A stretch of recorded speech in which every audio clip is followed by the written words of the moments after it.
May the words of my mouth and the meditations of my heart be acceptable in thy sight, O Lord, my rock and my redeemer. Now, if you notice, I didn't bring the Bible down with me, so I'm not going to make you go through the Bible today. But, do not get comfortable. I am going to ask you a couple questions. But these are opinions, so you can't be wrong, so be brave. The first one's kind of easy. What do you think of Haman? Ooh. Does that about sum it up? Does anyone have anything to add about poor Haman? Well, here's a harder question. We don't know this, so again, it's opinion. Say what you will. How do you think Haman became like this? Say it louder and prouder, Dorothy. Conditioning from other people. Ooh, conditioning from other people. Maybe that's what he's gotten approval for being a little harsh, a little egotistical, and that has paved the way. Anyone have another thought on how Haman became Haman? The king made him that way. He's following the king's order. Oh, so he's just like the lackey that's the one that gets all the problems dumped on him. It could be. Cameron. Could be his childhood. Ooh, yeah, maybe his childhood. Maybe we don't know the difficult things that he went through. That's right. I think that's totally possible. Anyone have any other thoughts on how Haman became Haman? Possibly fearful of the Jews that would take over the province of the king. Ooh, could he be fearful of the Jews? I mean, remember, to your point, David, there is a story which we don't necessarily recognize, but which is happening in tandem here. The months and the days that they're naming, which, by the way, are a year out, Haman makes this plan, but sets the date for this genocide almost a year out. He gives the people a lot of time to think about it, but it puts it on the day before the Passover. And so there is this echo of when the Hebrews left Egypt and when people were afraid that they might get too strong. Absolutely. What we know about Haman, I know you're afraid to interrupt me, but be brave. He is definitely uncomfortable in his own skin. He obviously needs outside affirmation to feel good about himself. He clearly equates status with accomplishment and worth. And he will stop at nothing to get it. It is clearly his highest value. He doesn't think twice about the destruction and annihilation of an entire people. He is even fairly underhanded and slimy in the way he accomplishes his goals. I mean, it starts by taking offense at a bow. A bow? Really? Maybe he was just looking for a reason to cause problem and conflict? And this lack of a bow gets exacerbated by the questions of his power by the king's servants, which goes back to maybe that conditioning, right, that you spoke about, Dorothy? The king's servants wonder how Mordecai is getting away without bowing. And then this idea blows up not just to murder, but to genocide. Haman makes himself an easy target to hate. He is easily marked as a villain. If he was in a Western, he'd have a black hat.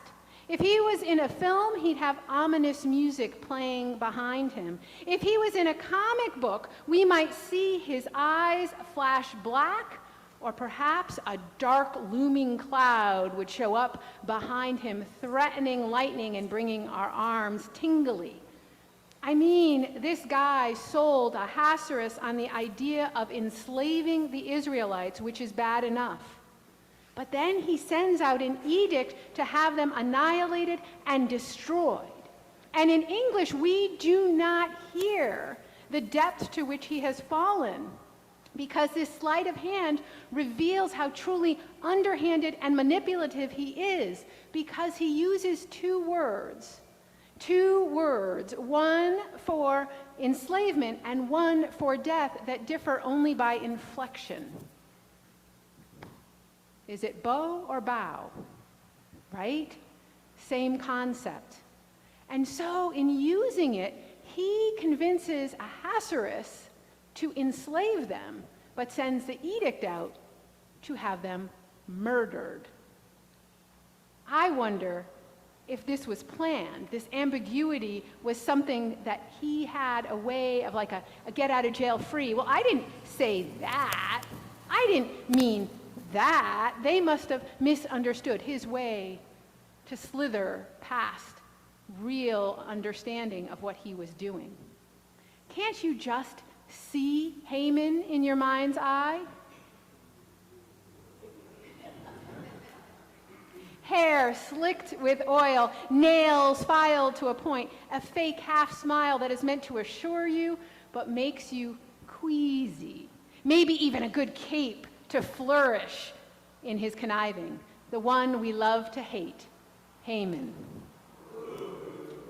And yet, commentator Marian Ann Taylor reminds us that Haman is not a person, but an archetype. She says readers have always regarded Haman as more than a historical figure. He belongs to no age or nation. That is, every age has its own Hamans.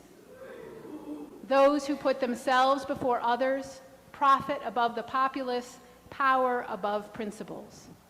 But I want to push this idea a little bit farther. I hope you'll indulge me.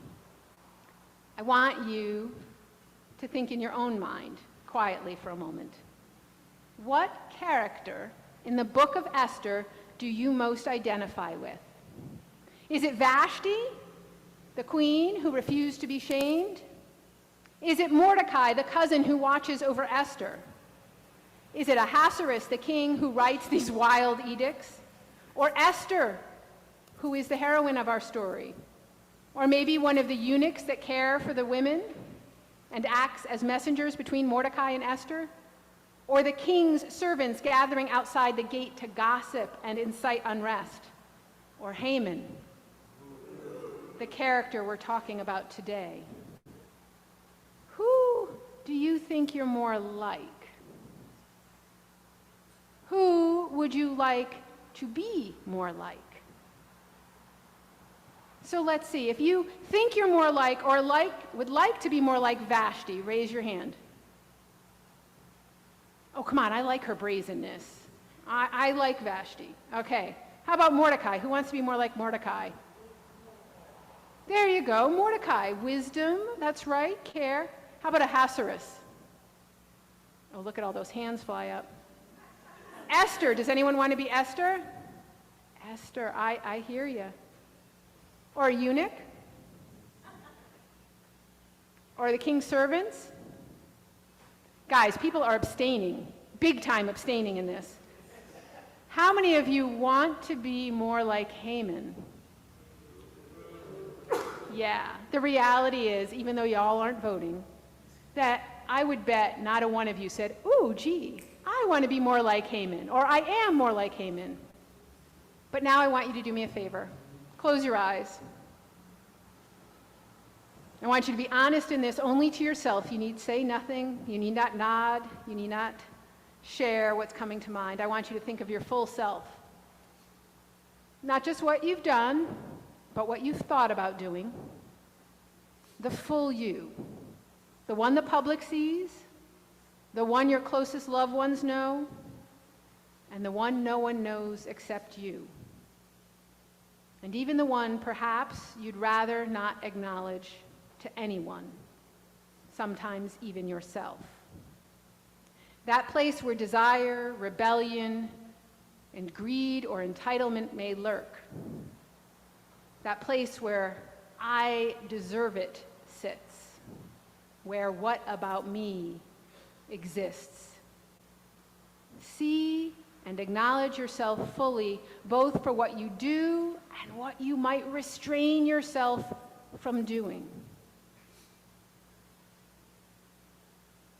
One of my colleagues often posts on Facebook a line which says, "This would have been a rant, but I restrained myself," acknowledging both his frustration and his wisdom in not posting. And that's what I want you to do.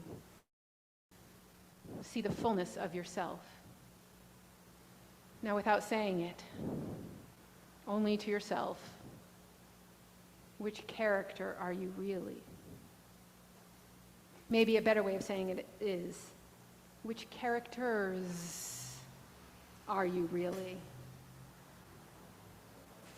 We can acknowledge, I hope, and you can open your eyes as you wish, that we actually all have each of these characters in us. We emerge in and through the actions not of one of these people, but instead all of them just a little.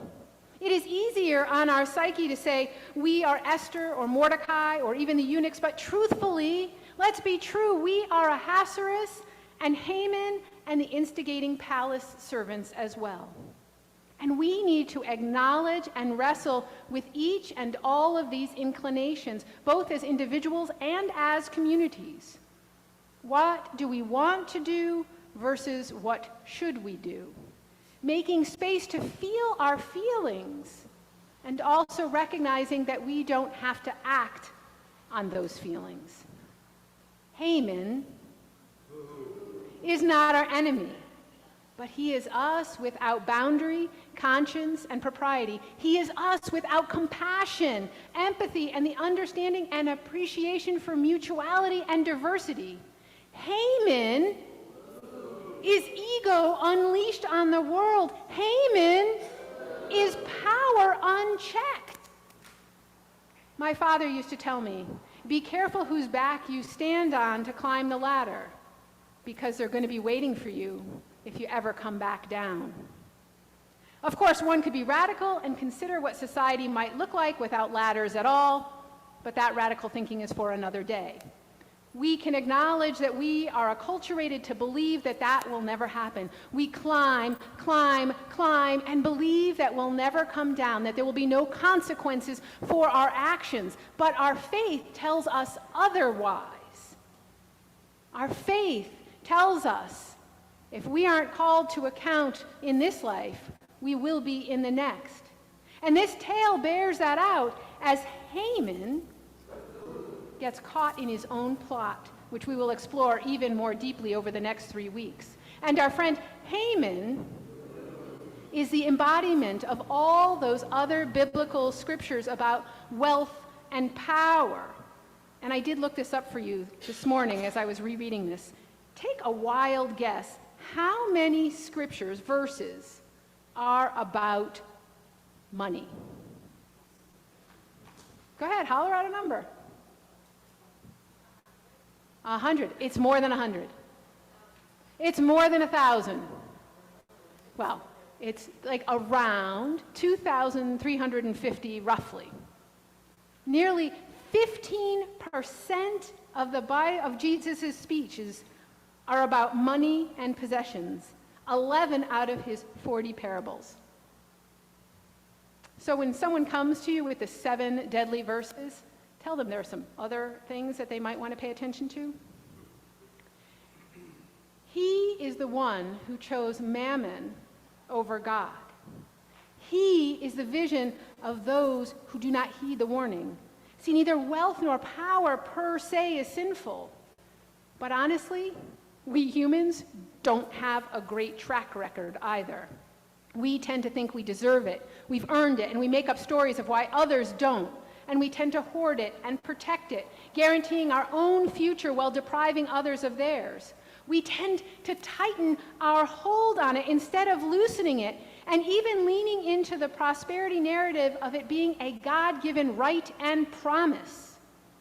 These tendencies are why Jesus' temptations appear so tempting to us, and why we would fail the test, and why we're so impressed with his resolve. These tests, aka temptations that Jesus endured in the wilderness, aren't about bread, land, and immortality, but about self-indulgence. The ability to eat rather than work through the spiritual discipline of fasting and putting self before others who are starving out of lack rather than choice. About self-seeking power, as Jesus offered rulership over all of the empire of the earth, rather than the servitude to the Most High. And ego, the need to prove oneself through a flexing of strength. And through these temptations, we recognize a man who was greater than us, A man who is not tempted but clings to his faith instead. When put in perspective, we recognize that we fail at these temptations almost daily. Not necessarily in big ways. I don't know about you, no one has offered me an empire lately. But in little, tiny ways, over and over and over again. Even in our hearts through covetousness. Ooh, isn't that a cool thing I just saw on Instagram? We should get it, Diane. I mean, come on. Jealousy. Can you believe she went on another vacation? I haven't even been to Canada, let alone Europe. Our desires. Don't we want to walk the red carpet just a little? And even in our hopes and our dreams. Let's be honest. When you're asleep at night, how many times do you dream about the homeless person you've seen getting a home? How many times do you dream in your dreams, in your sleep, about your next home, or vacation home, or a new car, or a new dress, or a new kitchen, or a trip on the beach? The reality is that we as a creature have a tendency to be fairly self-centered. We, like Haman, we, like Haman, it's hard to boo yourself, isn't it? Unfortunately, far too often put ourselves, our culture, our language, our faith, our country above others. It has been bred into us from before we were even born, and we have to acknowledge it. We have to acknowledge it in order to change it. I think I showed this to you guys before. We even changed the way maps were made to show that the United States is the center of the world and bigger than it actually is. The map to the right is what they call an area correct map. Didn't know we did that, did you? The United States isn't quite as big as it is on the left, and it isn't necessarily the center of the world. It happens in big ways and in little ways, in overt and covert ways. Now, it is easy for us to see failures and faults in others, but it is far more challenging to acknowledge it in ourselves and work against its ever-tightening stranglehold, which, like with Haman, stops us from seeing the suffering of others and has a tendency to justify and normalize perspectives that benefit us, and sometimes even embolden us to justify or enact mistreatment of others. In acknowledging and accepting our Haman inclinations, perhaps we can become more aware of them at both the individual and societal levels. Perhaps we can turn stones into bread, not for us, but for the hungry of the world. Perhaps we can change the order of the world, not so we can be in charge of it and reap its resources so that only we and our communities can benefit, but so that it can be protected and shared and returned to an understanding of communal care. Perhaps we can recognize that each and every person, including ourselves, are children of God who deserve the rights to be their full self, who God loves and seeks to embrace.